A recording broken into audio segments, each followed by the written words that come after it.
The diplomatic vessel, harmonious unity, drifted through the darkness of space. With the grace of a dancer, its hull reflected the distant stars like polished silver, every curve designed for maximum efficiency and beauty.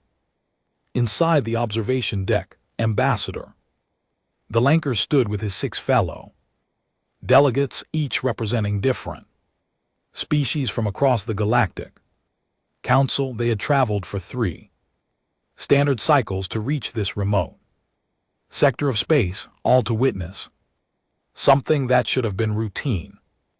The Corps adjusted his ceremonial robes and reviewed the data pad in his primary hand. His secondary hands remained clasped behind his back in the traditional Vrexian posture of diplomatic patience. The information on the screen showed the basic specifications of the human warship they were about to inspect: mass power, output, crew complement, weapon systems. Everything appeared adequate, nothing remarkable, nothing concerning.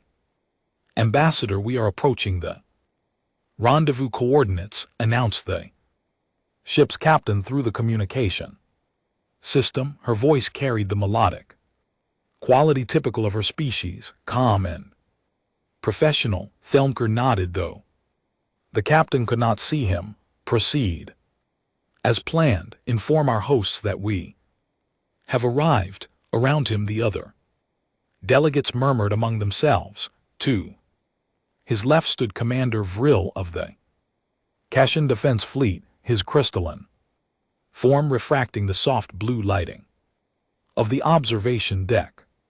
The Kashans had held military superiority in the outer sectors for nearly 1,000 years. Their ships were marvel of energy, efficiency, capable of sustaining long campaigns with minimal resource expenditure. I have reviewed the human specifications 3 times, Frill said, his voice like wind chimes in a gentle breeze. Their vessel, massing at 2 million metric tons, seems excessive for a ship of its class. Most curious, Dr.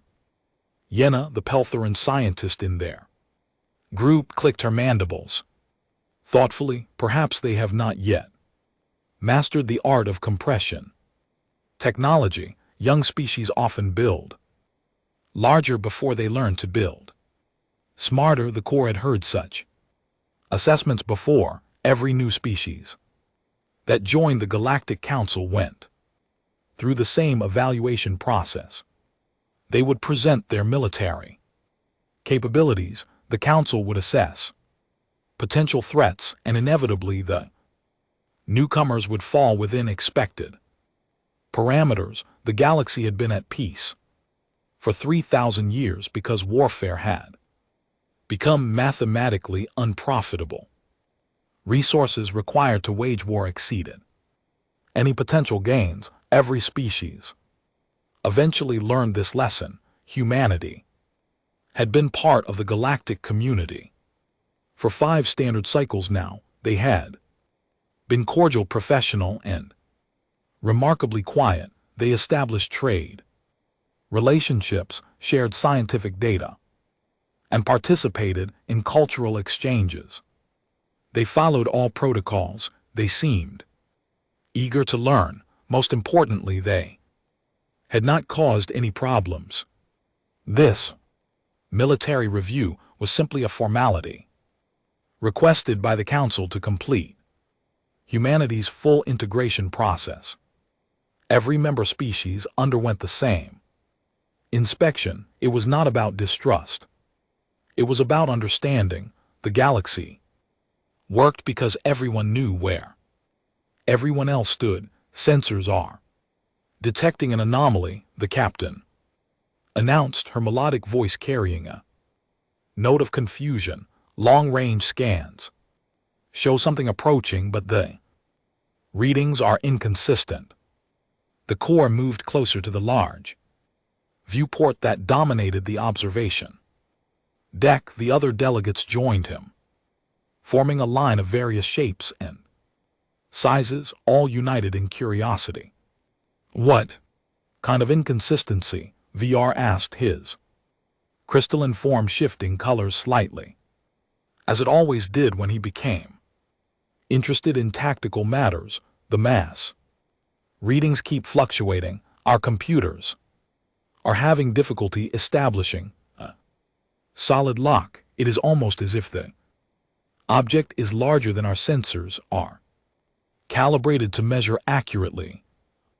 Ripple of amusement passed through the delegates. Dr. Yena's mandibles clacked in what her species considered laughter. Perhaps the humans are testing our sensor equipment, a clever way to begin a military demonstration. But Thelm Core did not laugh. Something in the captain's voice had changed. The confusion was real, not theatrical. He had known this captain for many years. She did not make mistakes. All delegates, please secure yourselves, the captain said. The human vessel is dropping out of faster than light travel. The viewport's protective filters automatically engaged, darkening slightly to protect their various optical organs from the bright flash that always accompanied FTL transitions. Space itself seemed to ripple and as reality bent around the emerging vessel. Then they saw it. Thier's 3 heart stopped beating for a full second. His mind could not immediately process what his eyes were reporting. Around him, he heard gasps, clicks, whistles, and sounds of shock from every species present. Commander Vrill's crystalline body went completely clear. A stress response Thielinker had never witnessed before. The human warship hung in space before them like a mountain that had decided to fly. It was not a ship, it was a fortress, a monument to some terrible purpose that the galaxy had forgotten millennia ago.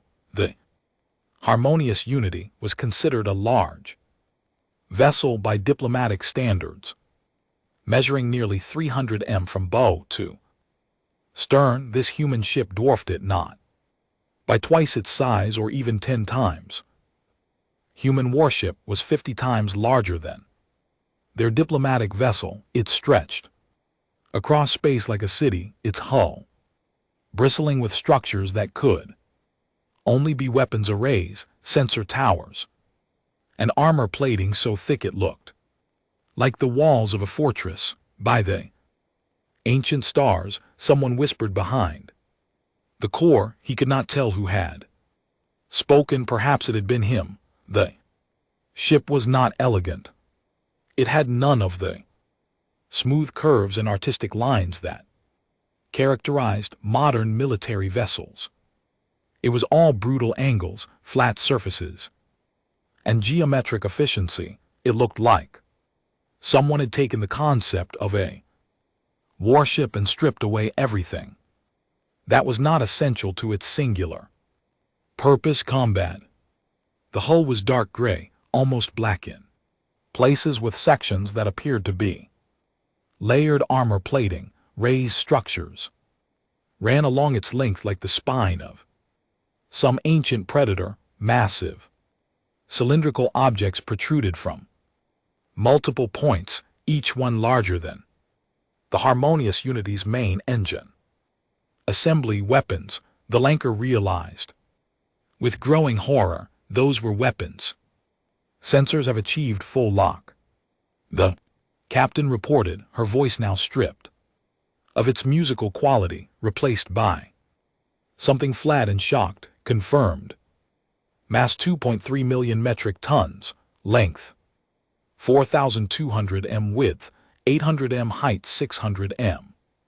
Power output readings are, I must recheck these numbers, they cannot be correct. Dr. Yena had moved to her portable analysis station and was frantically entering commands. The specifications they submitted were accurate. This vessel matches their declared parameters. We simply did not understand what those parameters meant. In practical terms, Thielenker's forced his breathing to steady. He had been a diplomat for 40 years. He had negotiated treaties, resolved conflicts, and maintained peace across dozens of star systems. He would not panic now. He would not show fear, but his hands trembled slightly as he gripped the railing in front of the viewport. "They are hailing us," the captain announced. "Open the channel," Thielenker said. His voice sounded steady. "Good." A human face appeared on the communication screen, female with dark skin and darker eyes. She wore a uniform of deep blue with various insignia that meant nothing to Thielenker. Her expression was pleasant, almost friendly. She smiled, showing her teeth in what humans considered a gesture of welcome, though many species found it unsettling. "Harmonious unity. This is Captain Elena Rodriguez of the United Earth spaceship. Indomitable, welcome. We are pleased to host your inspection tour as requested by the Galactic Council. Permission to dock is granted. Please transmit your shuttle's approach vector at your convenience." The captain spoke calmly, professionally, as if her ship were not a titan of war that had just redefined everything the galaxy thought it knew about military power. The Corps realized he had stopped moving. They all had.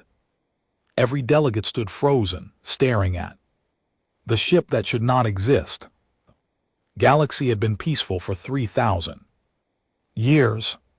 Felm Corps suddenly wondered if that peace had been built on assumptions that were about to shatter.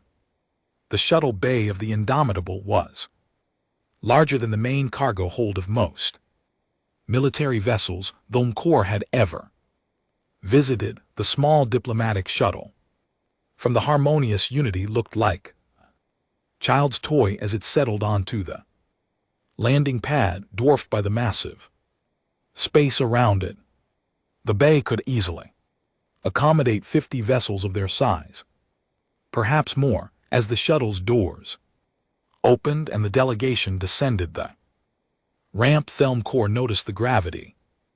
Immediately, it was stronger than standard galactic specifications, not uncomfortably so, but enough to be noticeable. His robes felt heavier. His steps required slightly more effort. The humans had not adjusted their artificial gravity to accommodate visitors. They expected visitors to adjust to them. Captain Rodriguez waited at the base of their ramp, flanked by 2 officers, similar uniforms. She was tall for her species, though Thieler had learned that humans varied considerably in height. What struck him was not her size, but her bearing. She stood with the relaxed confidence of someone completely at ease in her environment, like a predator in its own territory. "Ambassador Thieler," she said, extending her hand in the human gesture of greeting. "Welcome aboard the Indomitable. I hope your journey was comfortable." The Corps performed the hand grasping ritual he had practiced.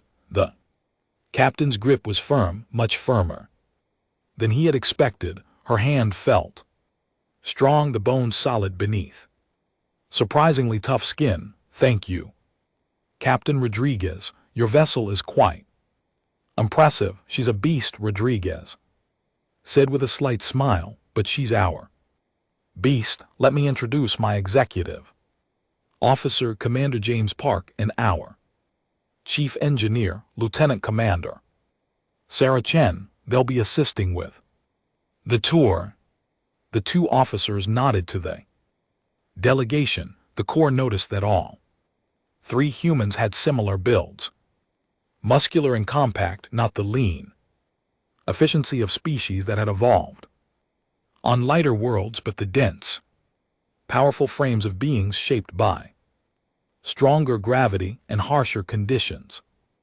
As they left the shuttle bay, walking through corridors that were wide enough to drive vehicles through. Thielenker observed everything with a diplomat's trained eye. The walls were not the smooth composite materials common on modern ships. They appeared to be layered metal, welded and bolted together with visible seams. Everything looked heavy, solid, permanent. Please excuse the utilitarian nature of our design, Rodriguez said as they walked.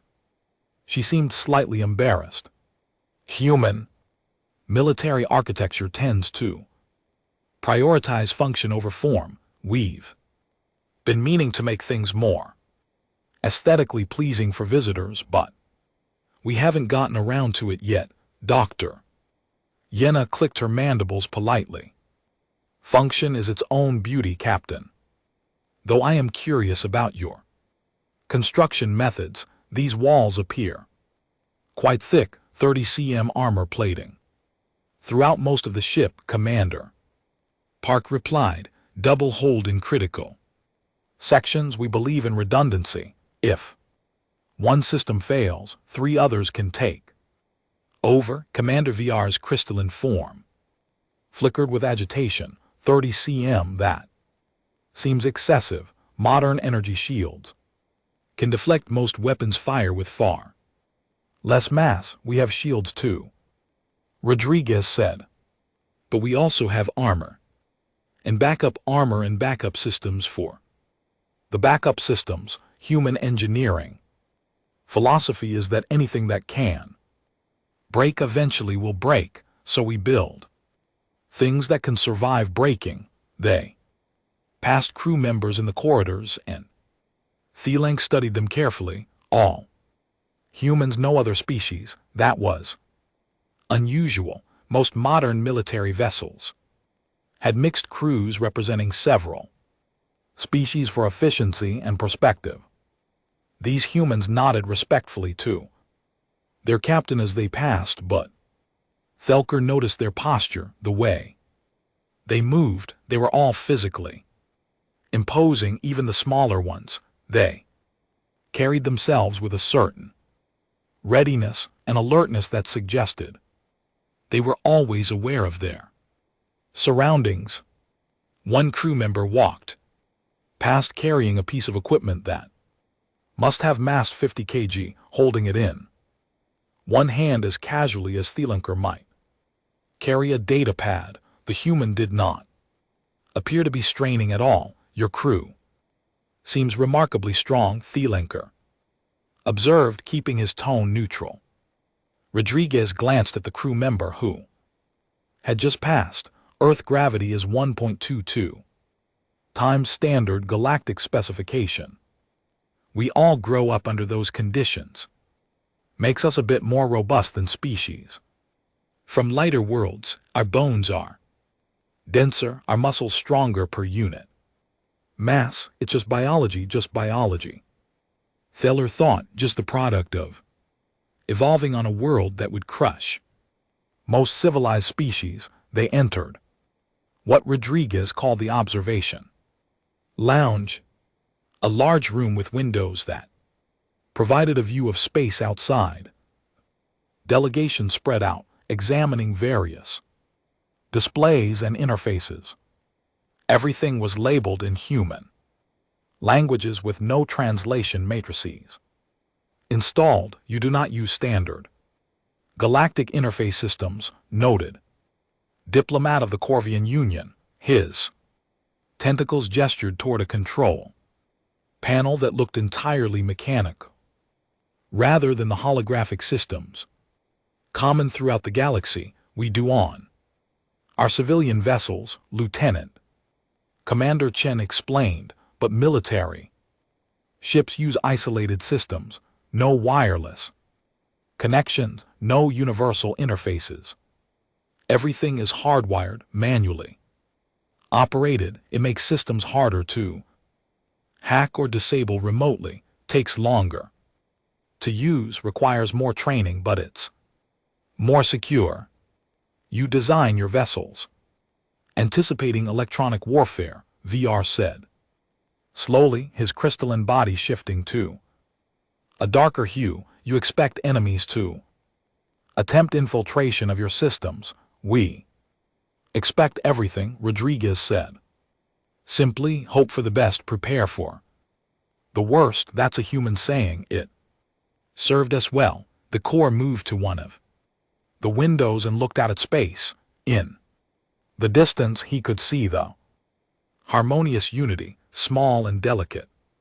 Against the void, from here the indomitable stretched away in both directions, its hull a landscape of armor and weapons. Captain Rodriguez, he said carefully, your vessel is unlike any warship currently in service with any Galactic Council member. May I ask why humanity chose such a distinctive design philosophy? Rodriguez joined him at the window. For a moment she was quiet, and the core thought she might not answer. Then she spoke, her voice thoughtful.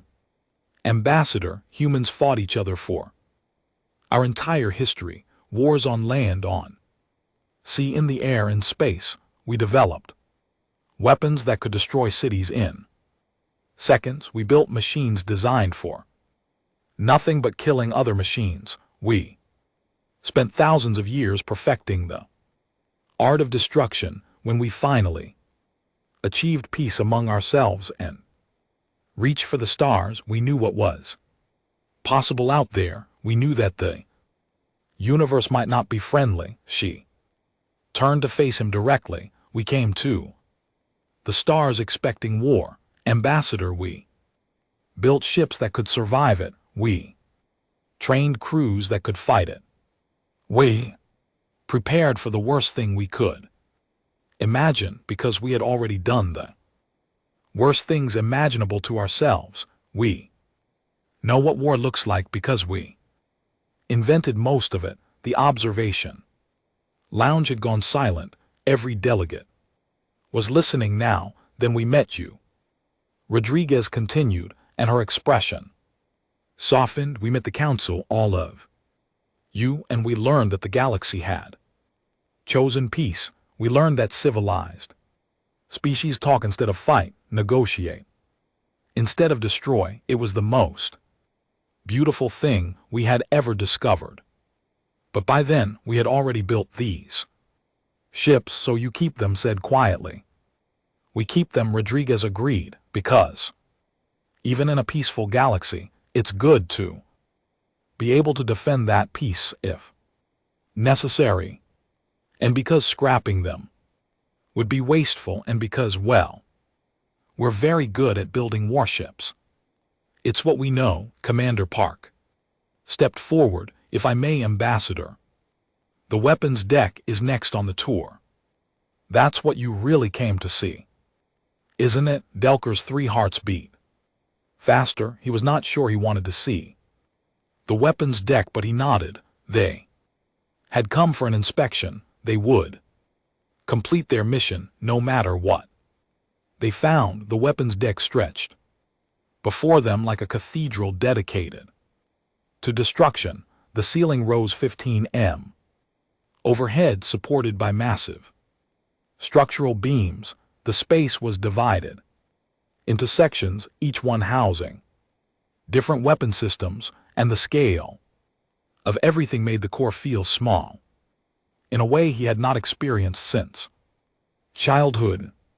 Captain Rodriguez led them to the first station, where a massive cylindrical object dominated the space. It extended through the floor and ceiling, disappearing into the upper and lower decks. The cylinder was at least 4 m in diameter, surrounded by machinery, power conduits, and cooling systems that hummed with barely contained energy. This is a magnetic accelerator cannon, Rodriguez explained, resting her hand on the metal housing with something that looked like affection. We call it a rail gun. It uses electromagnetic force to accelerate a solid projectile to extremely high velocity. No explosives, no energy beams, just physics and a very Fast piece of metal, Dr. Yena. Approached the weapon cautiously, her scientific curiosity overcoming her obvious nervousness. How fast does the projectile travel? Depends on the power setting, Lieutenant. Commander Chen replied. She pulled up a holographic display that showed various specifications. At minimum power, about 5% of light. Speed, at maximum power we can push it to 3%. The delegates exchanged glances. Those velocities were not just fast. They were relativistic. At those speeds, even a small projectile would carry devastating kinetic energy. What do you fire from these cannons? Commander Ville asked, his crystalline body now a deep amber color that indicated deep concern. Usually tungsten carbide penetrators, Rodriguez said. Each one masses about 200 kg. We have explosive rounds, fragmenting rounds, and specialized penetrators for different target types. The ship carries 4,000 rounds for each cannon. Each cannon, Thielanker repeated quietly. How many of these weapons does the Indomitable carry? 48, Rodriguez said simply. 12 on each facing dorsal, ventral port and starboard with overlapping fire arcs for full coverage. The Corps did the mathematics in his head. 48 cannons, each firing 200 kg. Projectiles at relativistic speeds with 4,000 rounds per cannon. The total destructive potential was beyond anything in the current galactic military arsenal. One broadside from this vessel could obliterate a battle fleet. They moved to the next section, where rows upon rows of vertical tubes lined the walls. Each tube was perhaps 2 m in diameter, sealed with heavy blast doors. Missile tubes, Commander Park announced. We have 360 launch cells. Each cell can carry 1 heavy missile or 3 light missiles depending on mission requirements. Missiles are considered somewhat archaic, Diplomat said, his tentacles gesturing dismissively.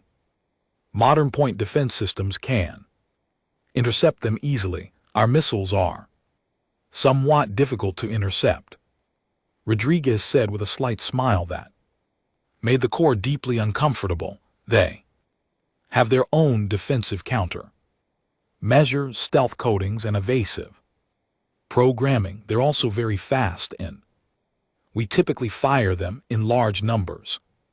Chen brought up another holographic display showing different missile types.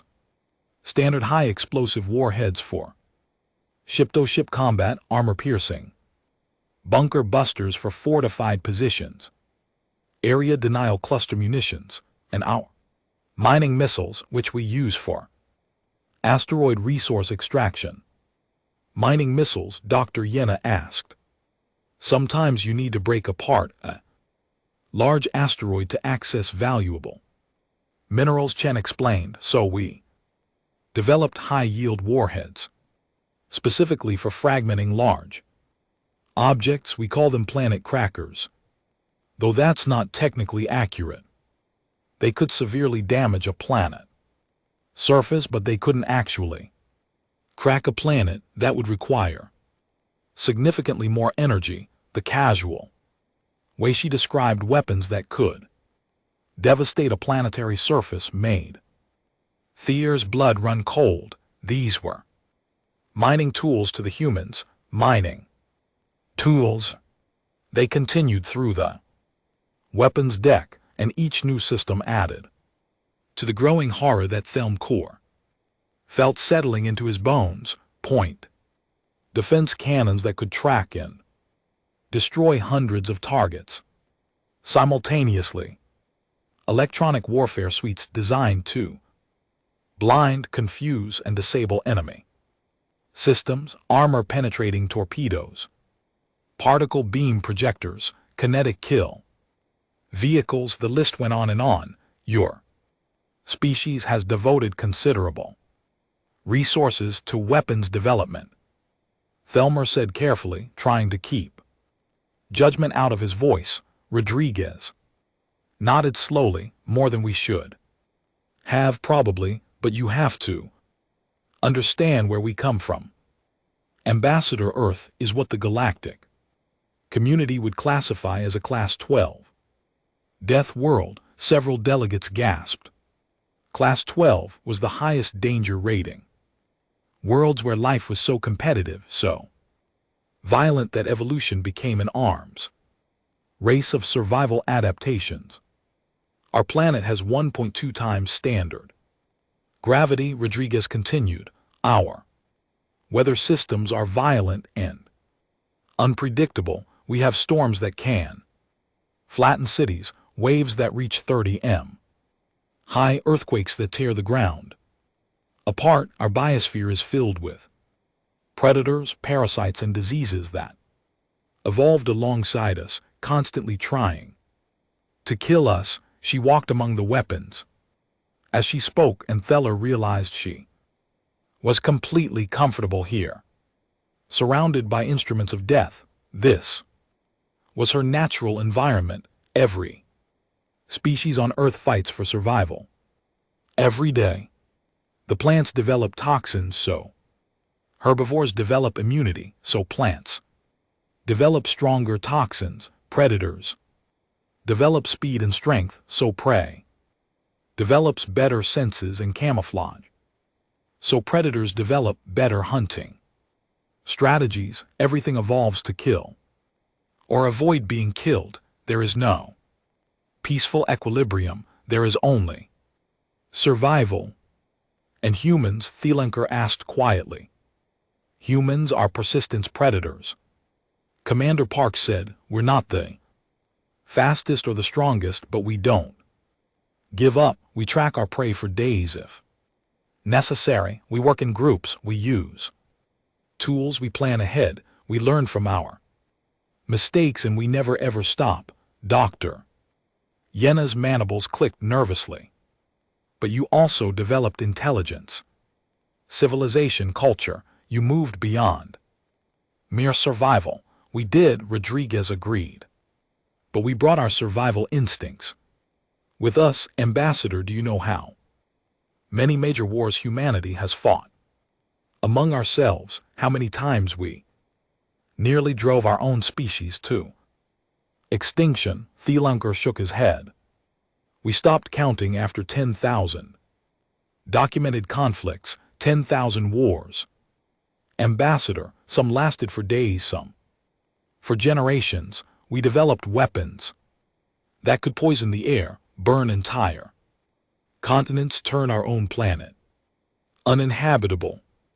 We built bombs that could kill millions in seconds. We created diseases as weapons. We turned science into a tool for destruction as often as we used it for creation. She paused at a viewport that showed the stars beyond. We finally learned to stop fighting each other about 200 years ago. We unified as a species, not because we suddenly became peaceful, but because we found a common purpose, reaching for the stars. We channeled all that competitive energy, all that survival instinct into exploration and expansion. But you still built weapons, Vril said.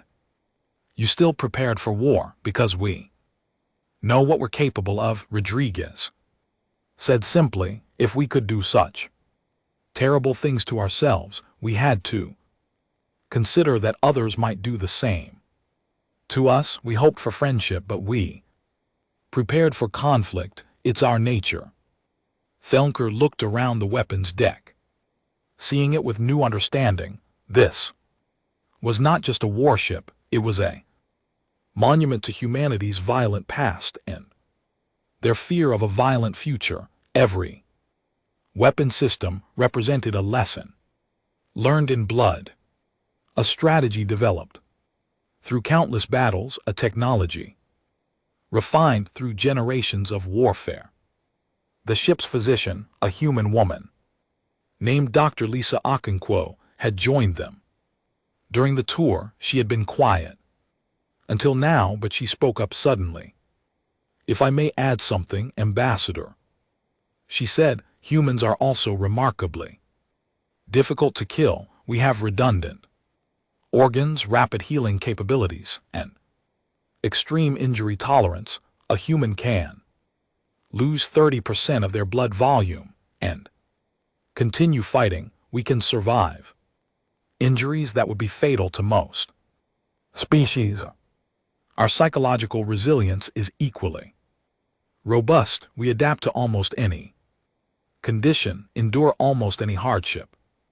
She smiled, but it was a sad smile. "We evolved to survive on a world that was constantly trying to kill us. So we became very, very hard to kill." The tour was supposed to continue, but Thielanker raised his hand. "Captain Rodriguez, I think we have seen enough for now. With your permission, I would like to request that you conduct a weapons demonstration, a practical test rather than just a technical briefing." Rodriguez exchanged glances with her. "Officers, are you certain, Ambassador?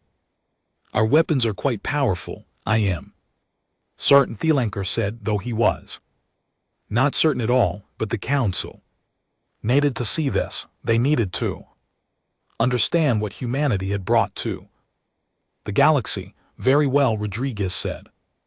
"We'll set up a demonstration for tomorrow. There's a designated testing range in this system, an uninhabited asteroid field. We can use one of the larger asteroids as a target." As they left the weapons deck and returned to their shuttle, Thelmcore felt a weight on his shoulders that had nothing to do with the increased gravity. They had come expecting to see a standard military vessel. Instead, they had discovered something else entirely.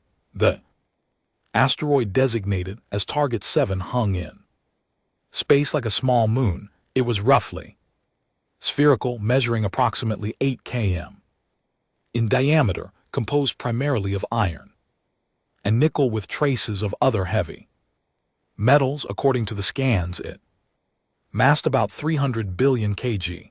It was solid, ancient, and utterly unremarkable, except for one fact: the Indomitable was about to destroy it. The harmonious Unity maintained a position 50,000 km from the target, what Captain Rodriguez had described as a safe observation distance. The Corps stood in the observation deck with the other delegates watching the human warship position itself. The Indomitable looked even more intimidating in this context. A predator preparing to strike. "All delegates, please ensure your personal shielding is active," announced the Harmonious Unity's captain. "We are detecting significant energy buildup from the human vessel. Protective protocols are now in effect." Thielen Core activated his personal shield, a small device that would protect him from radiation and energy spikes around him. The other delegates did the same. Commander Vrill's crystalline form had turned almost completely transparent. Stress response his species exhibited in dangerous situations. "Captain," Rodriguez's voice came through the communication channel, calm and professional. "Harmonious Unity, this is Indomitable. We are ready to begin the demonstration. For safety purposes, we recommend you increase your distance to 100,000 km. 100,000 km, that was twice the distance they had originally planned. The Corps felt a chill run through his body. "Captain Rodriguez," he said, "is that truly necessary?" "Ambassador, I want to be absolutely certain you're safe. What we're about to do generate significant secondary effects. Please Increase your distance. The harmonious Unity's captain did not argue the diplomatic vessel's engines. Engaged, moving them further away from the target area as they traveled. Thelinkor watched the Indomitable through the viewport. The human ship was not moving, it simply hung in space, oriented toward its target, waiting with the patience that Rodriguez had described as a human trait. We are now at 100,000 km, the harmonious Unity's captain reported, acknowledged. Rodriguez replied, beginning weapons test in 30 seconds. The demonstration will consist of a single rail gun firing at 15% power capacity, one gun, one shot minimum operational power. Are you ready? One gun, one shot minimum power. Thelenkor's 3 hearts beat faster. If this was minimum power, what did maximum power look like? We are ready. Captain Rodriguez understood, firing in 10 seconds. 98. Thelinkor gripped the railing in front of the viewport. Other delegates moved closer. Their various forms of eyes, sensors, and optical organs focused on the distant asteroid. 321 firing for a fraction of a second. Nothing happened. Then the Corps saw a brief flash from the Indomitable's hull, so quick he almost missed it. The rail gun had fired. The projectile was invisible. It was traveling too fast to see. A 200 kg tungsten carbide penetrator moving at 1500 km/s. It crossed the distance to the asteroid in less than 3 seconds. When it hit, reality seemed to pause. The impact point on the asteroid's surface erupted in a flash of light, brighter than a small sun. The kinetic energy of the projectile traveling at 5% light speed converted instantly into heat and pressure. The temperature at the impact site exceeded 50,000 degrees. The pressure wave propagated through the asteroid structure faster than sound, faster than the material could react. The asteroid did not break apart. It did not fracture or shatter. It vaporized. 300 billion kg of iron and nickel, compressed over billions of years into solid rock, ceased to exist as a coherent object. The impact energy was so extreme that molecular bonds simply failed. Matter was converted to plasma, expanding outward in a sphere of superheated gas that glowed like a newborn star. The explosion was visible even from 100,000 km away. The viewport's filters automatically darkened to maximum setting to protect the delegates from the intense light. Even through the filters, Thelinkor had to look away, his optical organs burning from the brightness. By the ancient stars, someone whispered, it might have been him. The plasmasphere expanded for several seconds, then began to cool and disperse. Fragments of the asteroid, the parts that had been far enough from the impact point to survive vaporization, tumbled away in all directions, glowing red hot. The largest fragment Thelinkor could identify was perhaps 50 m across, less than 1% of the original asteroid's mass. Impact confirmed, Rodriguez's voice said calmly through the communication channel, as if she had just completed a routine equipment test. Target destroyed, all weapon systems functioning within normal parameters. Then Corps could not speak. His translator implant checked itself twice, thinking there must be an error because surely his brain was not processing correctly. Dr. Yenna's mandibles hung open in shock. Diplomat Schradel's tentacles had gone completely limp. Even Commander Vil, who had commanded military fleets for decades stood frozen, his crystalline form completely colorless. That was 15% power, Dr. Yenna finally said, her voice barely above a whisper. You said that was 15% power. Yes, ma'am, Rodriguez confirmed. We generally don't fire at full power, except in emergency situations. The energy requirements are substantial, and it puts stress on the weapon systems. 15% is our standard operational setting for anti-ship combat, anti-H-ship combat. VR repeated. His voice had lost all of its musical quality, becoming flat and mechanical. That weapon could destroy any ship in the galactic fleet with a single shot. Yes, sir, I expected. Could, Rodriguez agreed. There was no pride in her voice, no boasting. She was simply stating a fact. How many of these weapons does your ship have? Again, the Corps asked, though he knew the answer. He needed to hear it again to confirm that his memory was correct. 48 rail guns, Ambassador, 12 on each facing. 48. The Indomitable could fire 48 shots, like the one they had just witnessed. The Corps tried to imagine what that would look like in actual combat. Single broadside from this vessel could vaporize an entire battle fleet, all 12 guns on one side firing simultaneously at a group of ships. Nothing in the galaxy could survive that. Nothing. And you have more ships like this, diplomat? Schroedel asked, his translator conveying the tremor in his voice. There was a pause before Rodriguez answered. The Indomitable is a Titan-class battleship. We have 12 vessels of this class in active service.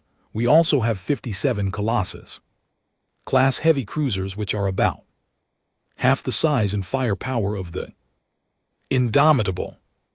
Then there are the lighter vessels, destroyers, frigates, corvettes. The full United Earth Space Navy consists of approximately 300 combat vessels of various classes, 300 warships, 12 of them like the Indomitable, and that was just one species, one military force, one planet's contribution to the galaxy's defense capabilities or offense capabilities. Thier thought grimly. I believe I need to point out something.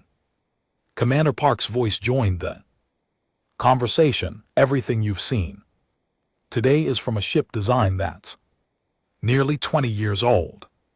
The Indomitable was commissioned 2 years before we made first contact with the Galactic Council. We've been upgrading and refining technology since then, learning from you. Our newest ship designs are significantly more advanced. More advanced.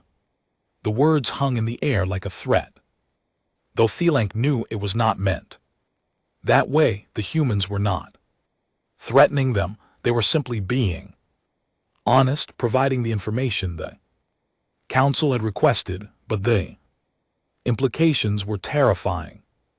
Captain Rodriguez, Telenor said carefully, why did humanity build weapons of such power? What were you preparing to fight? Another pause. Ambassador, when we reached for the stars, we had no idea what we would find. We knew what we were capable of.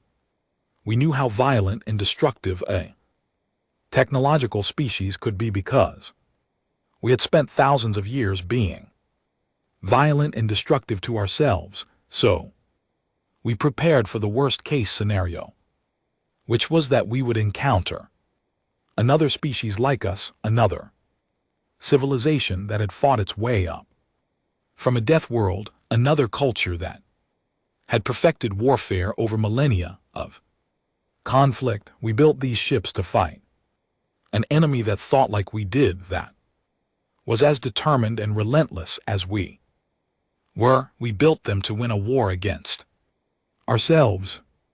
The horror of that statement settled over the observation deck like a cold blanket the humans had not built there. Military to fight the galaxy as it existed. They had built it to fight a mirror image of themselves, a species. Just as deadly and determined, they had prepared for total war against an enemy that did not exist, except that enemy did exist. It was them, but you learned. We were peaceful, the Leonard said, trying to find hope in the situation. You discovered that the galaxy had chosen cooperation over conflict. We did.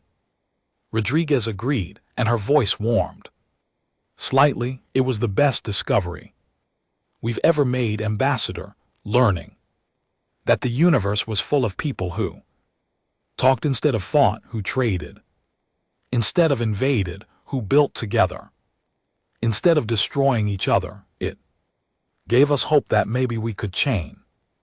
Two, that maybe all our violence and aggression could be key. The conference room aboard the Harmonious Unity was designed for diplomatic discussions with comfortable seating accommodating various body types and atmospheres, suitable for most known species, but comfort was the last thing on anyone's mind as the delegates gathered in emergency session. They had returned from the Indomitable 6 hours ago, and none of them had rested. How could they? The galaxy had fundamentally changed, and they had to decide what to do about it. The core stood at the head of the table, his 3 hearts beating rapidly.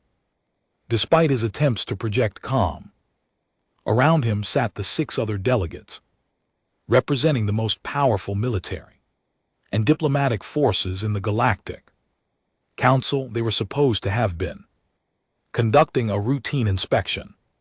Instead, they had discovered something that challenged everything they thought they knew about warfare, power, and peace. We need to discuss our report to the Council. Felon anchors began. Each of you has had time to review the data, analyze the specifications, and witness the demonstration. I want your honest assessments. Commander Vril spoke. First, his crystalline form had regained some color, though it was still darker than normal. From a purely military perspective, humanity represents a paradigm shift in galactic power dynamics. Their vessels are not merely superior to ours, they operate on entirely different principles. Our military doctrine for the past 3 millennia has been based on efficiency, surgical precision, and minimal resource expenditure.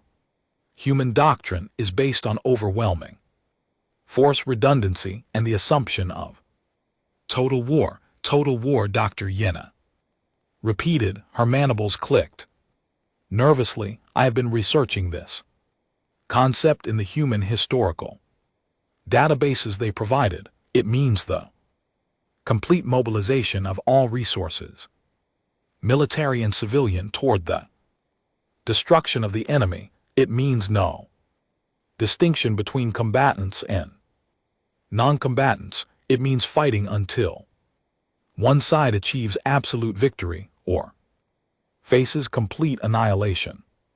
Barbaric, muttered diplomat Krentos of the Pellerin hegemony, a species known for their refined culture and distaste for violence. Perhaps Telener said, carefully but also effective. We must acknowledge reality. Humanity has been part of the galactic community for 5 cycles, and in that time they have been peaceful, cooperative, and respectful of all treaties and protocols. They have given us no reason to fear them, but we must also acknowledge what we have seen.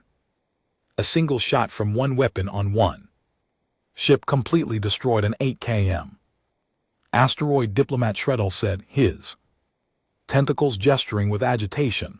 And that ship has 47 more weapons just like it, and there are 11 more ships of that Class Ambassador Thelm Corps, one of those vessels could conquer a star system. A dozen of them could threaten the entire council, could they? Challenged Commander Vril. Let us be precise in our assessment. Could humanity's military actually threaten the combined forces of the Galactic Council? The room fell silent. No one wanted to answer that question. Finally, Dr. Yena brought up a holographic display showing various calculations and projections. I have been running simulations based on the specifications we gathered, she said quietly. Galactic Council maintains a combined military force of approximately 30,000 vessels across all member species in a conventional engagement following standard tactical doctrine. We would have significant numerical superiority. 300 human ships against 30,000 of ours should be an easy victory for us, but Thielenker prompted because he could hear the hesitation in her voice. But human vessels do not follow conventional parameters. Their weapons have ranges far exceeding ours. Their armor can withstand damage that would destroy our ships. Their redundant systems mean they can continue fighting even after suffering catastrophic damage, and their crews. She paused, mandibles clicking. Their crews come from a death world. They are physically stronger, more resilient, and psychologically adapted to extreme stress and violence. In simulations, human vessels consistently achieve kill ratios of 20-1 or higher against equivalent council forces. 20-1. Vril repeated, his crystalline form flickered through several colors. Processing this information, that would make the engagement approximately even. 300 human ships with a 20-1 advantage equals 6,000 effective vessels, still outnumbered but no longer overwhelmingly so.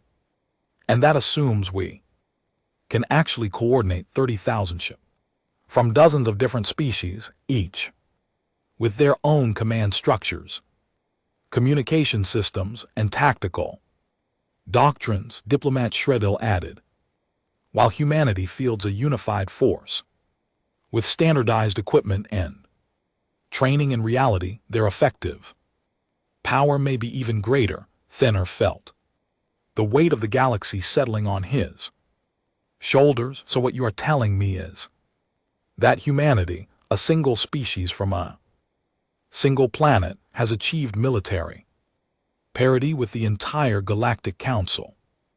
Not exactly parity, Dr. Yena said. We would still have advantages in numbers, resources, and industrial capacity, but they would no longer be the easy victory we assumed.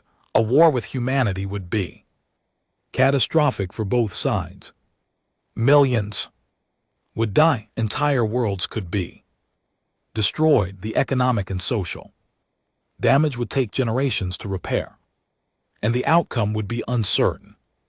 Which means, Thielenker said slowly, understanding dawning, that the fundamental equation of galactic peace has changed. For 3,000 years we have maintained peace because warfare was mathematically unprofitable. The cost of fighting always exceeded any possible gain. But now we have a species that can make war profitable again, Commander Vril finished, not because they want to, but because they are capable of it. If humanity decided to expand aggressively, to take territory or resources by force, they might actually succeed. The equation has changed, Diplomat Krentos stood abruptly. Then we must act before they realize their power. We must neutralize the human threat while we still have numerical superiority. We must strike first. Absolutely not, the Lanker said firmly. Humanity has Committed no aggression, they have. Violated no treaties, they have been. Model citizens of the galactic community. We will not start a war based on fear of what they might do, but Ambassador, no, Thier's voice carried the authority of his 40 years as a diplomat. Listen to what you are proposing. You want to attack a peaceful species because they are capable of defending themselves effectively. You want to start a war to prevent a war. That may never happen. That is not justice. That is not how the council operates. He moved around the table, making eye contact with each delegate in turn. I spoke with Captain Rodriguez at length after the demonstration. I asked her directly about humanity's intentions. Do you know what she told me? She said that humans came to the stars expecting war, but they found peace instead, and that peace was the most beautiful thing they had ever discovered. She said they built their weapons to fight, but they maintained them to protect. She said their greatest hope is that they never have to use them. Pretty words, Cantos muttered. Perhaps. Feliner agreed, but I believe them not because I am naive, but because I am a diplomat. I have negotiated with hundreds of species over decades of service. I know when someone is lying. Captain Rodriguez was not lying. Humanity wants peace. They just want to be strong enough that no one can take that peace away from them. Then what do you propose? Viral asked. Belor took a deep breath, knowing that what he was about to suggest would be controversial. I propose we embrace them, not out of fear, but out of wisdom. Think about it. For 3,000 years, we have maintained peace through economic interdependence and mutual agreement, but those are soft powers, easily disrupted by a determined aggressor. Now we have the opportunity to add hard power to our peace, real deterrence, absolute security. You want to ally with them, Dr. Yena said. I want to make them part of us, Delanker corrected. I want to integrate human military doctrine with council strategy. I want their ships patrolling our borders, protecting our trade routes, defending our worlds. I want everyone in the galaxy to know that an attack on any council member is an attack on all of us, including the humans, because if potential aggressors know that attacking us means facing human warships, they will choose peace instead. Diplomat Schradel's tentacles waved thoughtfully. You want to turn humanity into the galaxy's guardians. I want to give them a purpose that aligns with their nature. Thenner said humans are warriors. That is what their world made them. We cannot change that, and we should not try, but we can give them something worth fighting for. We can make them the protectors of the peace they value so much. And if they refuse, Krentos asked, if they decide they would rather be conquerors than protectors, then we will have made an enemy we cannot easily defeat, Telenker admitted. But I believe that is less likely than if we reject them or threaten them. Give someone a reason to be good, and most species will choose good. Give them only fear and suspicion, and even peaceful people will arm for war. The room was silent as the delegates considered this. Finally, Commander Vril spoke, his crystalline form shifting to a lighter, calmer blue. The ambassador has a point. From a strategic perspective, having humanity as allies is infinitely preferable to having them as enemies. And it will end